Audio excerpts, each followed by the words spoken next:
Welcome to the Deep Dive. Great to be here. So today we're tackling a question that's, well, probably on a lot of people's minds right now.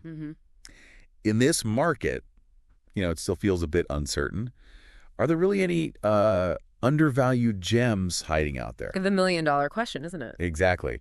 Well, the analysts over at The Motley Fool, they seem to think so. They've actually flagged two companies, Airbnb and Remitly Global. Right. And they're calling them top bargain stocks ready for a bull run, which is pretty optimistic language. It certainly is. So our job today, basically, is to unpack why they think that. Yeah, we want to dig into their reasoning, see if the facts line up, and, give you the insights to maybe form your own view. We've got their analysis. It's from an article that just came out today, April 17th, 2025. Hot off the press. So let's just jump right in. Okay. Where should we start? Airbnb. Yeah, let's start with Airbnb. The Fool's article kicks off with this contrarian idea. Okay. The idea that, when everyone's selling off and prices are dropping, that might actually be the perfect time to, scoop up shares. Right. Buying when there's blood in the streets kind of thing, if the company's actually good. Exactly. Buying quality on sale.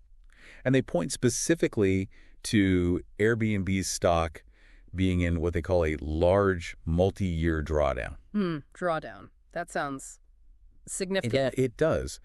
And what the article suggests is maybe there's a disconnect, between the stock price action and how strong Airbnb's actual business is. Okay, so the market's maybe overreacting or focused on short-term stuff while the core business is still humming along. That seems to be the angle. They definitely still see Airbnb as a major disruptor. I mean, they fundamentally changed travel, didn't they, with the home sharing thing? Oh, absolutely. Love it or hate it, they turned the hotel industry on its head. Caused a few headaches for local governments, too, of course. True, that's a whole other conversation. But just focusing on the business numbers for a second, they're pretty compelling, according to this article. Yeah. Like what? Well, revenue growth was 12% year over year. Hit $11.1 billion. Okay, $11.1 billion, that's substantial. It is. And what's maybe even more impressive is the cash flow. Free cash flow. Always important. They generated $4.5 billion in free cash flow.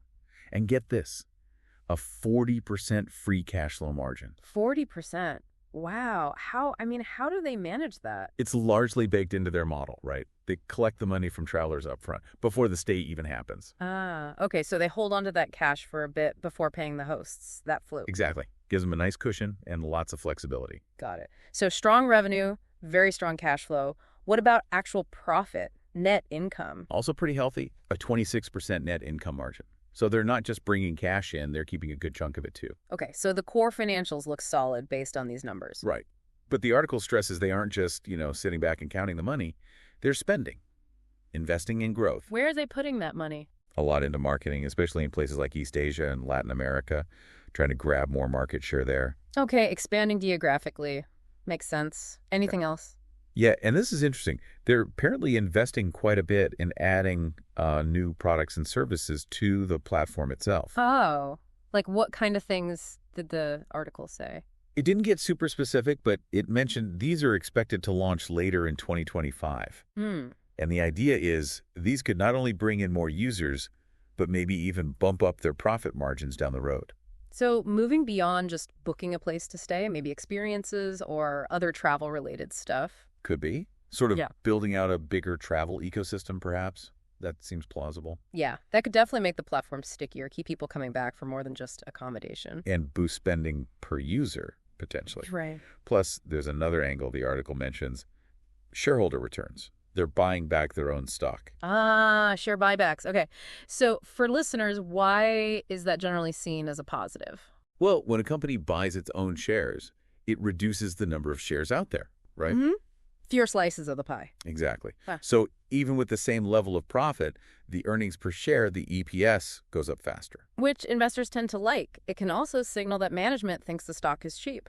That's often the interpretation, yeah. So putting it all together, strong growth, good margins, investing in the future, and returning cash via buybacks. Okay, sounds like a solid story. How does the valuation look now, according to the Fool? You mentioned the drawdown. They cite a Forward price to earnings ratio, PE, of 26.6.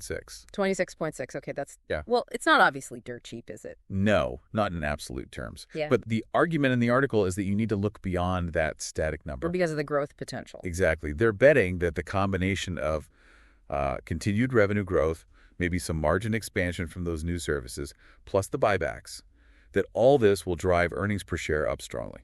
Right. So the idea is that the earnings growth will justify that PE multiple, maybe even make it look cheap in hindsight if they execute well. That seems to be the core thesis, Yeah. that the current lower price, that drawdown, is an attractive entry point given the potential for future EPS growth.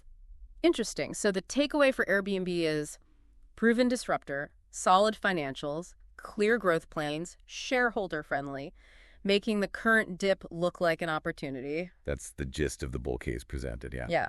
Okay, shall we switch gears? Let's do it. Remitly Global next. Remitly Global, very different company, different market entirely. Totally different. If Airbnb shook up travel, Remitly is aiming to do the same for international money transfers, specifically for immigrants sending money home. Yeah, the remittance market. Yeah. And historically, that's been, well, kind of a pain, hasn't it? Expensive, inconvenient. Oh, yeah. Using traditional banks or places like Western Union often involved high fees, maybe bad exchange rates, physically going somewhere. Lots of friction. Definitely. So Remitly's whole pitch, according to the article, is using tech to fix that. How so? They have a, quote, sleek mobile application. Basically, letting people send money internationally with just a few clicks on their phone. Okay, digital first. And presumably cheaper. That's key. Significantly lower fees than the old guard, leveraging smartphones and digital infrastructure to cut costs and pass savings on. Makes sense. People live on their phones now, so are they actually getting traction? Oh, yeah. The article says they're gaining market share rapidly. They've got about 3% of the global market already. 3% might not sound huge, but the remittance market itself is massive. And absolutely enormous and growing. In the last quarter alone, Remitly processed $15.4 billion in send volume through their app. $15 billion. In one quarter. Okay, that's serious volume. It really is. And their user growth reflects that. Customer numbers up 32% year over year, revenue up 33%. Wow, so growing fast on all fronts. Users, volume, revenue. Pretty much. Now, the article does point out they aren't, super profitable right now. Ah, the classic growth versus profitability trade-off. Exactly. But the way the Motley Fool frames it is important. They highlight Remitly's low fixed costs and, crucially, strong unit economics. Meaning each individual transaction is profitable. That's the idea. The reason overall profitability isn't high yet is because they're spending aggressively on acquiring those customers and growing the platform. Okay, so they're investing heavily now to grab market share, hoping the underlying economics will lead to big profits later as they scale, and maybe spend less on acquisition per customer. That seems to be the strategy. And the article views this spending positively right now as necessary to capture a bigger piece of this huge market. And is the market itself expected to keep growing? Yeah, there are tailwinds. They mentioned third-party analysts predicting about 10% annual growth for the whole remittance sector through 2030. Okay, so a rising tide lifting all boats, potentially. And Remitly is trying to be the fastest boat. Good analogy. Yeah. And looking forward, the article throws out a projection. Even if Remitly's growth slows down from the current 30-something% to, say, an average of 20% a year for the next 5 years. Which is still pretty fast growth. Right. Even then, their annual revenue could top $3.1 billion. $2.1 billion. And what's their market cap now?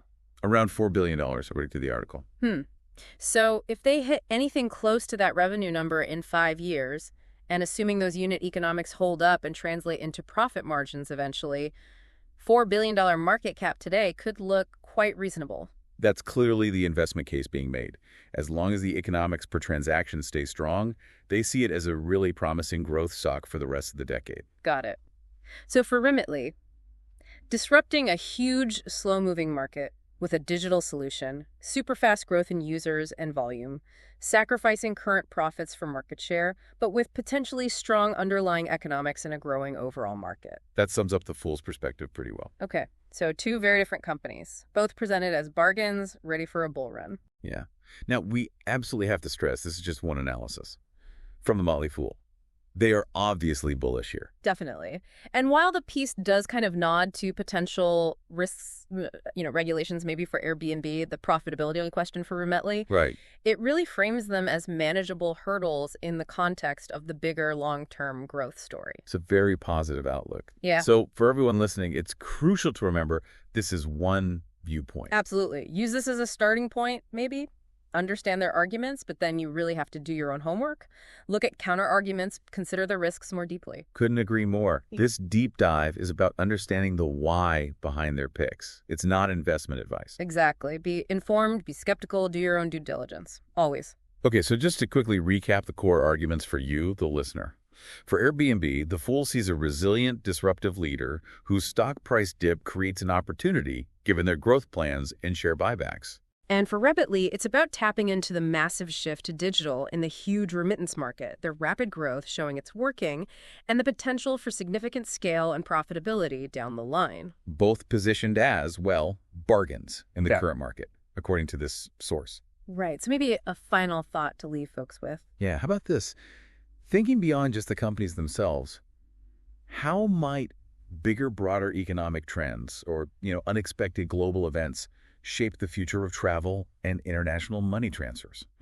Good question. Like, how resilient are these models really to, say, a global recession or geopolitical shifts or even new regulations we haven't thought of? Exactly. And how well positioned are Airbnb and Remitly to adapt to those kinds of changes? Yeah. What other factors, things we didn't even touch on from this article, might actually sway their future? Considering those wider contexts beyond just the company financials and immediate strategy, that's key to forming a truly robust long-term view, isn't it? Absolutely. Something to definitely mull over.